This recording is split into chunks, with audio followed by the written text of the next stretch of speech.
उत्तर प्रदेश के इटावा जिला में पत्नी और 3 बच्चों की हत्या से पूरा यूपी दहल गया है। सर्राफा कारोबारी आरोपी मुकेश वर्मा ने अपनी ही पत्नी और 3 बच्चों की हत्या की साजिश रची और फिर पुलिस को भी गुमराह करने की कोशिश की, लेकिन सच कभी छिपता नहीं। जानकारी के मुताबिक आरोपी मुकेश वर्मा का कानपुर में रहने वाली एक तलाकशुदा महिला से अफेयर है। इसी सिलसिले में आरोपी मुकेश वर्मा का कई बार कानपुर आना जाना होता है। करवा चौथ से पहले भी आरोपी मुकेश वर्मा ने घटना को अंजाम देने की कोशिश की थी, लेकिन उसके बाद फिर वह कानपुर चला गया और वहां से वापस आने के बाद भी सोमवार की सुबह हत्या की घटना को अंजाम दे दिया। बता दें कि मुकेश सोने चांदी के कारोबार से जुड़ा है। वह दिल्ली से सामान लाता, फिर उसे इटावा, आगरा और कानपुर की दुकानों पर बेचता था। इस काम के लिए वो अक्सर दिल्ली में ही रहता था। मुकेश वर्मा अपनी पत्नी और 3 बच्चों के साथ इटावा के लालपुरा मोहल्ले में स्थित पुश्तैनी मकान के 2 कमरों में रहता था। इस फ्लोर के मकान में मुकेश के 3 और भाइयों का परिवार भी रहता है। घर में पैसों को लेकर तनातनी और रिश्तेदारों ने भी उसके लाखों रुपए दबा रखे थे। ऐसे में इन सब बातों के चलते मुकेश ने मर्डर की प्लानिंग 1 हफ्ते पहले कर ली थी। बता दें कि मुकेश की 2 शादियां हुई थी। पहली पत्नी की 2005 में मौत हो गई थी। उस पत्नी से एक बेटी भाव्या थी, जो इस वक्त दिल्ली यूनिवर्सिटी में बीकॉम करती थी। भाव्या को 8 नवंबर को वापस जाना था, लेकिन मुकेश ने उसे रोक लिया।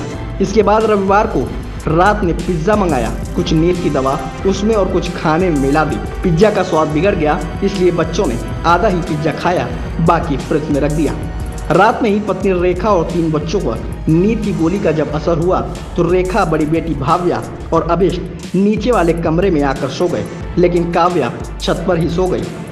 सोमवार सुबह 4 बजे करीब जब चारों बेहोश हो गईं, तो मुकेश ने सबसे पहले अपनी पत्नी, इसके बाद बगल में बड़ी बेटी भाव्या और बेटे अभिष्ट का गला घोट दिया। बाद में ऊपर जाकर छोटी बेटी काव्या की गला घोटकर हत्या कर दी। इसके बाद करीब सुबह 10 बजे दोनों कमरों में ताला लगाकर वह बाहर चला गया। 11 बजे दूध वाला आया तो कमरा बंद देखकर वह भी वापस चला गया। परिवार के बाकी लोगों ने भी घर में ताला बंद देखकर किसी तरह की खोजबीन नहीं की। जानकारी के मुताबिक घर से निकलकर मुकेश बाजार गया, वहां खाना खाया। इसके बाद बाजार में ही दिन भर घूमता रहा। उसने करीब इस दौरान 20 लोगों को फोन लगाया। फिर सोमवार की रात करीब 8:20 पर मुकेश ने अपनी पत्नी रेखा के फोन पर 3 फोटो व्हाट्सएप स्टेटस पर लगाए। चौथे में लिखा, ये सब खत्म। इसके बाद उसने डायल 112 पर फोन करके बताया कि उनके घर के 4 लोगों ने सुसाइड कर लिया है। अब इसके बाद वह भी ट्रेन के नीचे जाकर जान देगा। इसके बाद मुकेश इटावा स्टेशन पहुंचा और पटरी के बीचों बीच लेट गया। ऊपर से पूरी मरुधर एक्सप्रेस गुजर गई। करीब 60 डिब्बे ऊपर से निकले, तभी ट्रेन अचानक रुक गई। जीआरपी ने मुकेश को बाहर निकाला और कोतवाली पुलिस के हवाले कर दिया। वहीं पुलिस ने आरोपी सर्राफा कारोबारी को गिरफ्तार करके जेल भेज दिया है।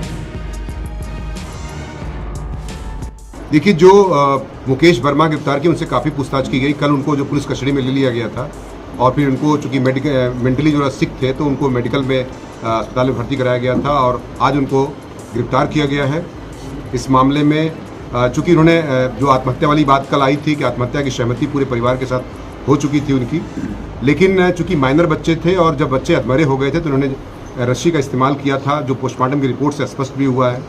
और उसमें लिगेचर मार्क स्ट्रैंगुलेशन भी आया है पोस्टमार्टम रिपोर्ट में, जिसके आधार पर 103 एक बीएनएस के तहत, जो कि हत्या का मामला माना जाता था, उसके तहत अभियोग दर्ज किया गया है और इनको गिरफ्तार करके जेल भेजने की कार्रवाई की गई है। इन्होंने नींद की गोली भी सभी को खिलाई थी और स्वयं जो है ट्रेन से कटने के लिए, जैसे कि कल बात आ भी गई थी, ट्रेन से कटने के लिए गए थे।